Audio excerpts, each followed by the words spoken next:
Perfect. Awesome. So as I was kind of thinking about how I could best contribute to the group here and everyone that we have attending, um, what I could tell from a lot of our speakers is that everybody's here is in a good space to be able to share the vision as far as where the industry and where the market's going. And so my hope for this portion of the discussion is really to add just kind of the intelligence layer that kind of shows whether or not the message is keeping up with the vision. And so my goal is to actually kind of treat this like a group consult call. So I'm going to try to keep it a little bit high level, just to make sure that it does actually resonate with everybody. Uh, but where I want to start is with something that's probably pretty familiar to everybody in this room, and that's the technology works, the case studies are here. Every speaker over the next 2 days is going to showcase the proof to us. And yet, all of us still know that adoption is not keeping up with the moment that this calls for. The gap's not technical. Um, I really want to spend the next 30 minutes talking about what the data says is actually really pointing to some of that stall. For my work, I track a lot of attention signals across the energy sector for basically for a living. What practitioners, investors, utility executives, building owners, policy folks, what everybody's actually engaging with before they ever have an opportunity to talk to a vendor or a program administrator. What I found about building electrification specifically is really what I want to share today. My basis of kind of treating this as a console call. I've spent basically the last 5 years tracking attention signals across the energy sector. We have structured database over the last couple of years of pretty detailed data, which encompasses about 7 to 8 million impressions on content, somewhere around 600,000 individual reactions, comments, mapped by who's left them, what titles they hold, what sectors they work in. Roughly about 30,000, approaching almost 40,000 different engagement profiles. So everything that I'm going to share, it's not really an opinion. This is basically just what the data shows. One thing though, to actually be kind of clear on, the content here, this is actually not, this is all first person market intelligence. So this is not from like a neutral third party or like the whole industry or anything. Um, and so that just, in my opinion, actually makes it more interesting because we're talking about one-on-one actual engagement versus just aggregated at large. So before I get into like the specific numbers, I think a concept that's really important to make sense of.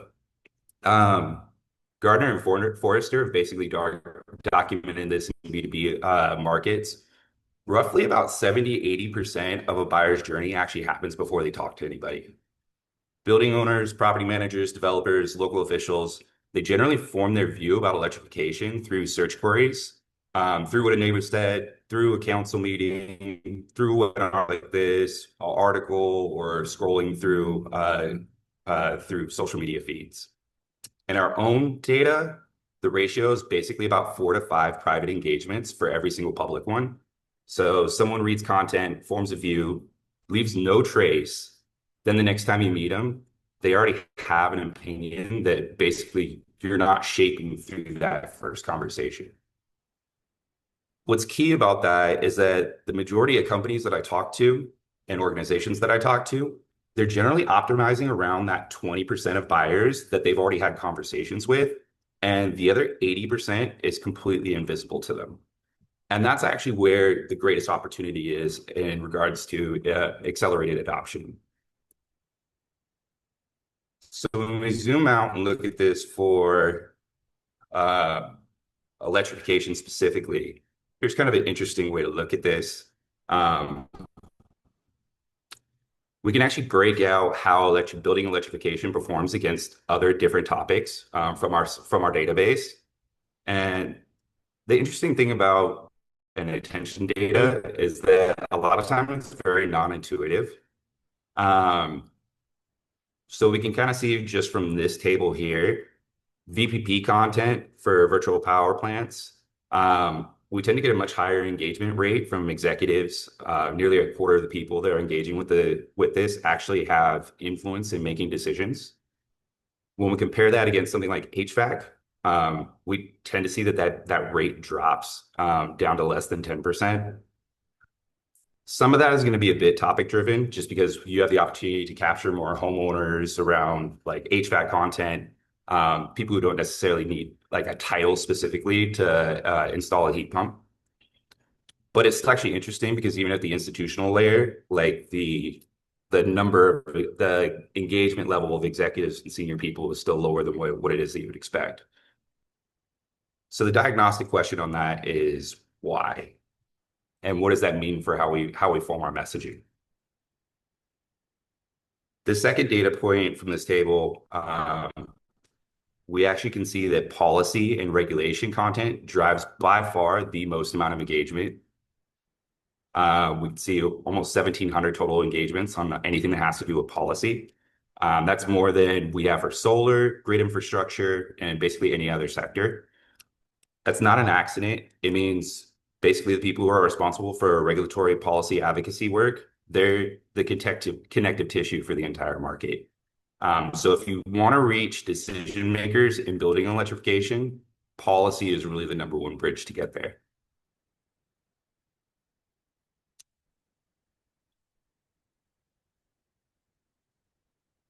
So if electrification content is underperforming for qualified engagement, what actually is working and what does move people? Here's a couple of examples of posts that we've actually created and put up that have had some pretty strong traction in the market. So talking about 15-year supply chain gaps, talking about alternative energy storage, really helping people to define the difference between firm and intermittent power. Every single one of these posts follows the exact same formula, and this is something that you can actually take and use within your own narrative structure. And this doesn't even have to be necessarily on like posting on LinkedIn. These are content formats and strategies and frameworks that you can use across any of your channels. And all of these follow a very specific formula, and that is name the conventional narrative that's taking place in the market, show why that framing is incomplete, and then offer a reframe with data. The framing the sector uses is almost never the framing that moves the market. And so there's a very large disconnect between how practitioners describe the problem and how buyers actually process it. And it's actually a measurable gap and something that we can measure as well.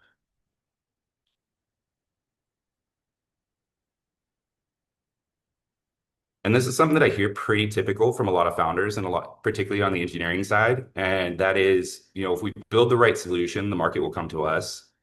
And, especially engineers feel this. But they're wrong about that part being enough.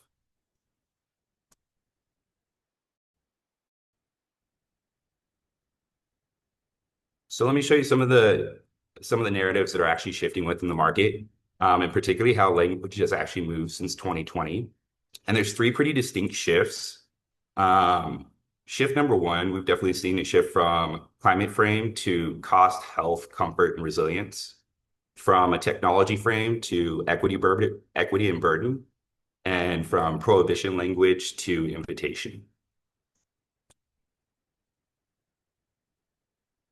So kind of looking specifically at the climate side, people are really looking at impact first. So heat pump search interest in the US has increased roughly 3x from 2020 to 2024. And the queries driving that growth aren't clean energy or climate heat pumps.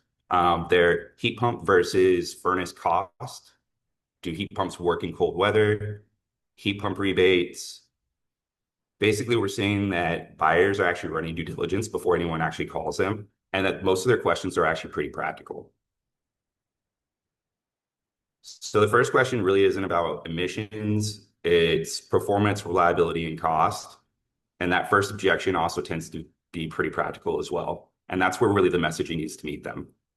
It doesn't necessarily mean that climate isn't important. It just means that the first sentence needs to be about that performance. And then the last sentence should use carbon reduction as a demonstration of proof of performance and efficiency.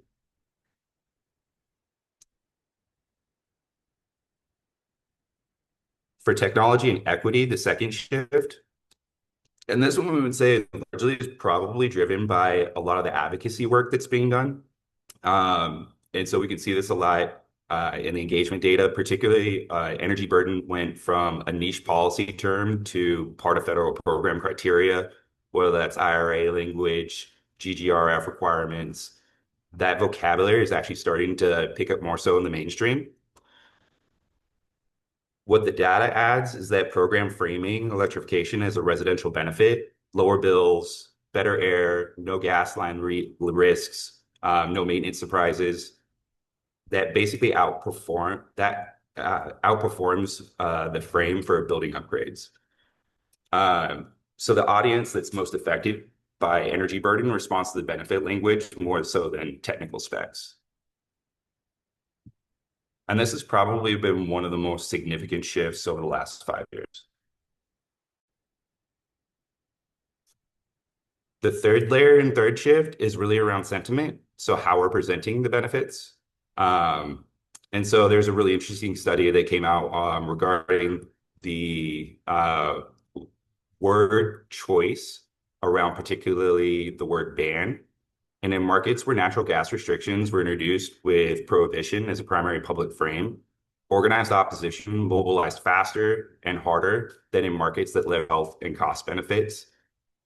Same policy goals, but language completely changed the framing. So there's actually a pretty simple test for every message that you send. Does this tell somebody what they're losing or what they're gaining? The first creates resistance. The second generates demand. In our own data, content that's framed around what's being taken away consistently generates more challenging comments than content framed around what's being gained. Literally, the language structure actually predicts what the audience response is going to be, and we can see that in the data.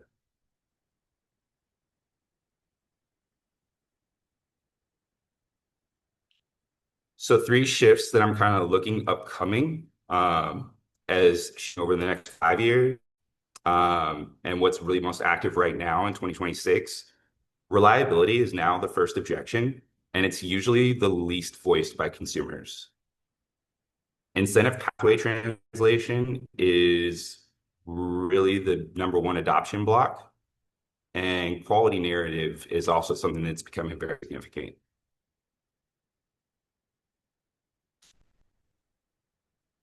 On the reliability side, after Texas in 2021, California power outages, what happens when they're down is really a first order concern for a lot of building owners in a way that it wasn't in 2019. The problem is that most buyers don't actually reference this objection directly. They think about it on the back end. And that's when we start to hear things like, let me think about it. I'll follow up. And then, of course, we don't hear back. In our data, the content that directly addresses grid reliability consistently outperforms. Here's kind of an example of a narrative format. This is going to be, again, a little bit higher level. You can still copy this exact same format as how you can communicate the value of your services or the impact of your policies in a way that actually persuades and changes behavior. So this is like in an actual excerpt from a line that we used. But U.S. grid reliability has stayed consistent even as renewables grew under 2% to over 13% of penetration. The stability predictions used to argue against renewables didn't materialize. Battery costs are down approximately 90% since 2010, around 10 gigawatts of storage deployed in the US in 2024, roughly 18 gigawatts after 2025. This reliability narrative framework is extremely effective. The problem is that it's missing from most pitch decks and most messaging for building electrification. If you're currently presenting in an all-electric project and you're not addressing the grid outage question, you're leaving the most common unvoiced objection unaddressed. One sentence will basically close that for you. This design is compatible with future battery storage, providing X hours of backup resilience. That's it. One sentence basically answers the number one unvoiced objection from most clients.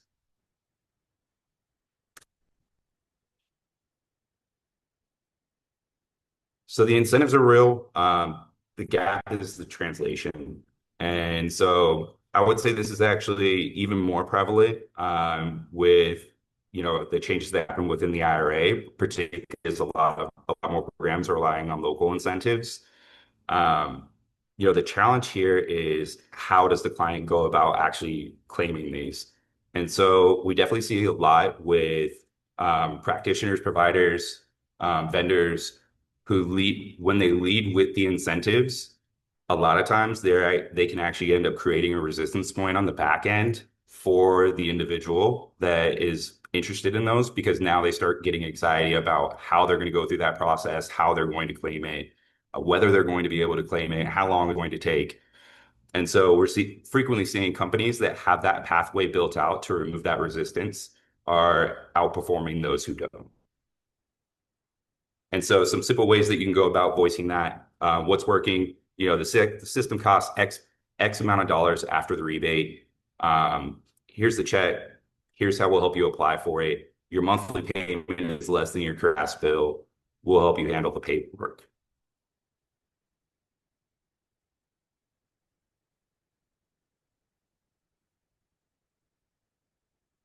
The quality narrative gap, this is the part that is becoming more and more prevalent. Bad installs, improper sizing, untrained contractors creating bad experiences. Those issues don't stay localized. A homeowner with a heat pump that underperforms in January doesn't tell a neighbor I had a bad contractor. They say heat pumps don't work in cold weather. And that narrative lands before we ever have opportunity to talk to a prospect.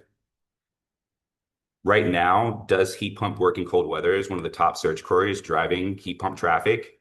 And a decent percentage of that is from people who've just heard a bad story.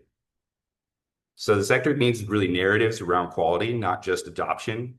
Um, a category that scales without a quality floor ends up fighting a perception problem. And it ends up being an uphill battle that even good programs and good projects have to dig out of. So three simple moves. Visible contractor certification that buyers can verify, performance guarantees for non-technical buyers.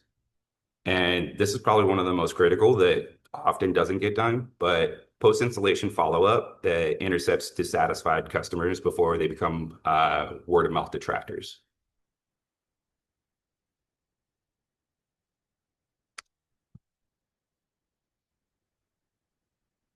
Here's how you can kind of test some of your language today. Really, really simple. And so, here's the fastest diagnostic that I know. 5 conversations. Find 5 people in your target market who are not a part of the electrification community. Show them your one pager, your program description, your homepage, 4 questions.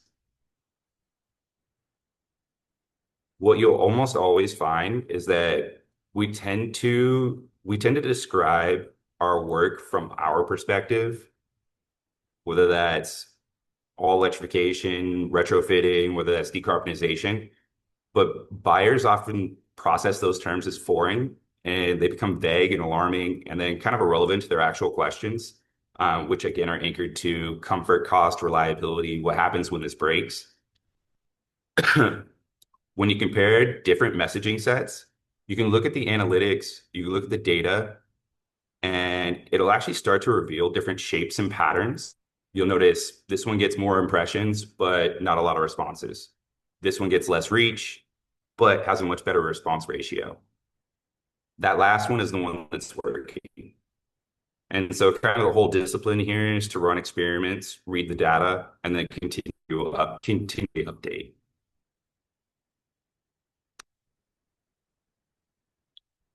Here's 3 moves that everyone can take. It's less than a week, regardless of whether you're in a sales role, program admin, policy role, advocacy role. The language challenge is really the same. So first level, language audit. Consumers, you can search Reddit, Nextdoor, You can look at reviews for contractors. You can also target specific geography and to see what words do people use to describe their concerns about heating costs, air quality, energy bills, and compare that to your program description. And you can actually close that gap one sentence at a time. Move two, add a resilient sentence. Every proposal, even if the project doesn't include a battery, systems compatible with future battery storage, providing X amount of hours of backup capacity. One sentence basically closes out what would otherwise be a silent veto. Replace sentence structure, find a line in your pitch that sounds like something that you would say to someone who's actually at this conference, and replace it with something that a building homeowner would describe the benefit to their tenant or an end user would actually use in their language. So not decarbonization retrofit, try lower energy bills, better air quality, no more gas line maintenance, and then keep these tweaks small. So one sentence, just try that out for a week. And then kind of in closing here, every speaker at this summit represents a proof point. Affordable housing towers, office apartment buildings, community power programs, heat pump accelerators, HBCU decarbonization, retrofits. These are all deployable solutions. They're not experiments. The sector's challenge at this point isn't technical.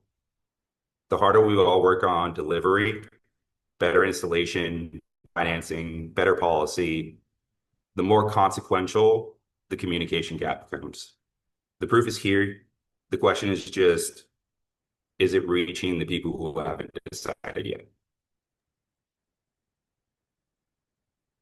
The technology is ready. Really, the only question is whether the messaging is ready. Thank you. Woo! Excellent. Okay, so that each and every slide, totally fascinating. It was like as a language practitioner, right? I work with developers and I see how important it is to explain it in their terms. They so frequently do not care about most of what I care about. So this is a really fascinating presentation. Thank you. Um, so I'm curious, can I ask you, what do you think will be your next post? You know, because I wait for your posts. I'm always fascinated by your understanding of the energy markets, and I really appreciate you sort of pulling back the curtain and showing how thoughtfully you frame your messages because they are very compelling reading. You do it. It works. So what is going to be your next post or two? What are you thinking about right now? Honestly, my posts come from just the general questions that I have about what's going on in the market and the content that I'm reading. And that's kind of what I found works best for me is to keep it fresh. Mm, Um, I would say areas that I'm really most interested in diving into more now. I've been banging the drum on resilience for a long while, mm, but we're really starting to see within the electric grid that it's becoming more and more an issue with data centers. And so we've had experts who have been banging the drum for years that we're coming into an age where power is going to be much less reliant than what we've come to expect.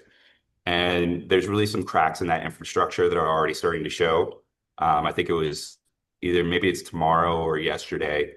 I had a post about just within the last month, data center there with the 100-degree weather and everything that's going on, there was a lot of stress that was on the grid, and data centers actually needed to change over to their backup, which is exactly what they're supposed to do.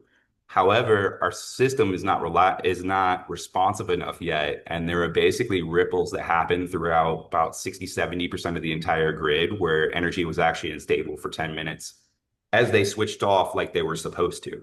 whoa. And so I think this raises some really interesting questions long term, not only in regards to how is the grid is going to perform when there's multiple stressors on it, heat, data centers, et cetera, but also when they're responding the way that they're supposed to, but our grid is just not to the level that it needs to be yet in order to be able to even handle that demand shift.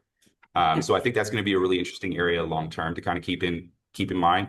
Particularly, we've seen in a little bit over 5 years that reliability concerns or resilience concerns have actually been the fastest growing driver of individuals investing in electrification. And Mm. so I think that's going to continue to be a part of the narrative.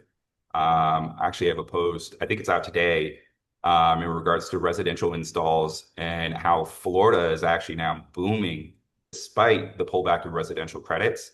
And a lot of that is actually driven by weather and concerns about extreme weather and storms.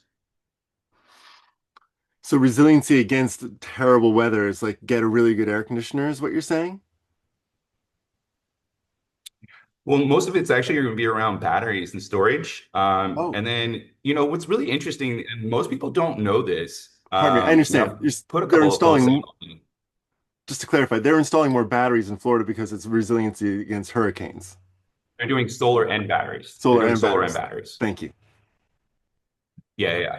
But what's interesting about that is that when you look in the data for adoption, someone only needs to make one major electrification purchase before they start. That's the biggest indicator that someone will make another electrification purchase is if they've already made one. So if Mm, someone has an inductive, an EV vehicle, or already has solar or anything like that, if they've made one big purchase, their odds of making another purchase are higher than any other category. I see. So just starting with one So of like their in concern. Florida, so if you like look at a floor, if you look in Florida, then all right, they might have got a battery and solar because they were worried about increasing utility rates, because they were worried about extreme weather. But what you'll also find is that now because they have that, they'll start thinking about, oh, maybe I will consider that EV. Maybe I will switch to an induction. Maybe I will add on a heat pump. It makes more sense, right? I feel actually more secure because I have that redundancy already built in. Another interesting part on that is with the EVs, there was a loophole in the credit that allowed for it to be extended to leases. And so there was this massive inventory buildup on the lease side. And then when that credit was yanked away, it actually reduced the incentive for a lot of these companies to hold on to that inventory. And so we're actually been flooded with the market of EVs that are basically below market value that are beaten off as a loss. And Hmm. so we've got some of the highest EV purchases right now as we've ever had. And it's kind of an ironic twist that, revoking all these incentives was obviously supposed to be a step back, but we're actually now seeing more people participating and so I think it's actually really interesting because if you go back to that stat that I just gave you, all those EV vehicle purchasers who just purchased a lease for their Hmm. vehicle, Hmm. very likely to continue on making more electrification purchases. Ah, I like it. And so your point about focusing on them as well and focusing on the message of resilience, you still see that, according to this presentation, that's still a driving concern is grid reliability that has to be addressed by saying ready for the batteries of the future. It's something I've been focusing on, switching the messages. California up until 2022 had a terrible grid. Now we've got enormous amounts of batteries and our electricity is cheap and we don't have any brownouts or blackouts. And it's actually like this is the way to resiliency now that boats don't come from Iran anymore, full of oil to California. Haven't had one since May. Yeah. Um, that was Yeah, brilliant. and this has a direct impact too on Mm, businesses, right? And programs and policy, right? mm, And so, in the work that I do, what I found most effective is that you want to find whatever the market narratives are. So a lot of times companies jump in with whatever their end outcome is going to be, right? And it's actually more effective if you figure out what the driving market narratives are, and then you align whatever it is that your company's trying to do behind that. So if I'm selling residential solar, I want to look at these increasing rates. I want to look at the energy reliability. I want to look at the power outages, and I want to use that as my lead in to get people to already accept, hey, I feel like I have this problem or I have this concern, and then align your solutions around that.